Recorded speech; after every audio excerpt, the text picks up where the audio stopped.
अस्सलाम वालेकुम dear students. आज के लेक्चर में हम बात करेंगे about velocity addition and transformation. तो सबसे पहले हम इसका इंट्रोडक्शन देखेंगे, उसके बाद हम इसको एक्सप्लेन भी करेंगे। तो स्टार्ट करते हैं यहाँ से इसके इंट्रोडक्शन के साथ। Consider two frame of references S and S dash. कोई से दो हमारे पास फ्रेम ऑफ रेफरेंसेस है, एक है एस और दूसरा है S dash. In which S is at rest and S dash is moving with constant velocity. इसमें ये जो एस फ्रेम ऑफ रेफरेंस है ये रेस्ट की हालत में है, जबकि जो S dash frame of reference है ये क्या कर रहा है, कांस्टेंट वेलोसिटी के साथ मूव कर रहा है। ठीक है। सो आगे यहाँ से देखें, in transformation of velocities we relate velocity V X of a particle measured by an observer in s frame of reference to the velocity v x dash of the same particle measured by an observer in s dash frame of reference as shown in figure। क्या कह रहे हैं, कोई भी एक हमारे पास object है, ठीक है, ये दोनों सेम ऑब्जेक्ट है, ठीक है। इन दोनों की इसकी जो वेलोसिटी है वो है वी एक्स और इसकी जो वेलोसिटी है वो क्या है, वी एक्स डैश है। ठीक है। अब इस फ्रेम ऑफ रेफरेंस में भी एक ऑब्जर्वर मौजूद है जो कि इसकी वेलोसिटी को ऑब्जर्व करेगा। इसी तरह इस फ्रेम ऑफ रेफरेंस में भी एक ऑब्जर्वर मौजूद है जो कि इस वेलोसिटी को ऑब्जर्व करेगा। ठीक है। तो इन दोनों के वेलोसिटी में का आपस में रिलेशन क्या होगा, वही हमने आज के लेक्चर में हमारा मेन टॉपिक है। So according to inverse Lorentz transformation equation, inverse Lorentz transformation equation के मुताबिक हम जानते हैं कि जो एक्स डैश है वो इस चीज़ के बराबर होता है और जो टी डैश है वो इस चीज़ के बराबर होता है। ठीक है। सो बाय डिफरेंशिएटिंग, इन्हीं दोनों इक्वेशंस को जो है वो वन बाय वन करके हमने डिफरेंशिएट करना है। जब हम इसको डिफरेंशिएट करेंगे तो हमारे पास ये वाली टर्म आएगी। इसी तरह जब हम इस चीज़ को डिफरेंशिएट करें तो हमें ये इक्वेशन मिलेगी। ठीक है। सिंस वी नो दैट, हम जानते हैं कि जो वी एक्स डैश है वो किसके बराबर होता है, D x dash divided by T T T D x dash over d T dash होगा। ठीक है।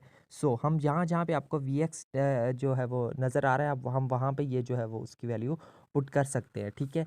अब कैसे देखें, यहाँ पे डी एक्स डैश है ना हमारे पास, तो डी एक्स डैश की जगह पे उसकी यहाँ से उठा के ये वाली वैल्यू पुट कर देनी है इधर।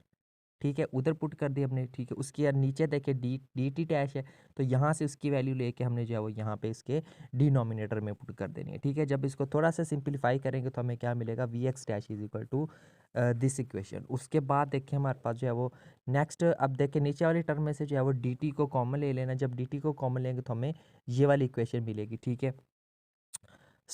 आगे देखें यहाँ से जो है वो वी एक्स डैश, अब इस पूरी की पूरी इक्वेशन को जो है वो ऊपर भी यानी कि डी एक्स को भी डी टी से डिवाइड कर दे, इसको भी डी टी से डिवाइड कर, इसको भी डी टी से डिवाइड कर दे। जब पूरी इक्वेशन को डी टी से डिवाइड कर देंगे तो हमें कुछ ये वाली फॉर्म मिलेगी इस इक्वेशन की। यहाँ से हम जानते हैं कि जो d x over d t है ये किसके बराबर होता है, वी एक्स के बराबर होता है। ठीक है। जहाँ पे ये जो d x over d T लिखा हो इसकी जगह पे क्या आ जाएगा, वी एक्स आ जाएगा। इसकी जगह पे भी क्या आ जाएगा हमारे पास, वी एक्स आ जाएगा। ठीक है। वी एक्स डैश हमें मिल गया V X minus V over one minus V over C square into V X. इसको हम क्या देते हैं, क्वेश्चन नंबर वन। ठीक है। नाउ सिमिलरली अगर हम वी वाई डैश की बात करें तो वी वाई डैश हमारे पास जो है वो इस चीज़ के बराबर आ जाएगा। ठीक है। इसको हम क्या देते हैं, क्वेश्चन नंबर टू। और इसी तरह जो वी जी डैश है वो हमें इस चीज़ के इक्वल मिलेगा, इसको हम क्या देते हैं, क्वेश्चन नंबर थ्री।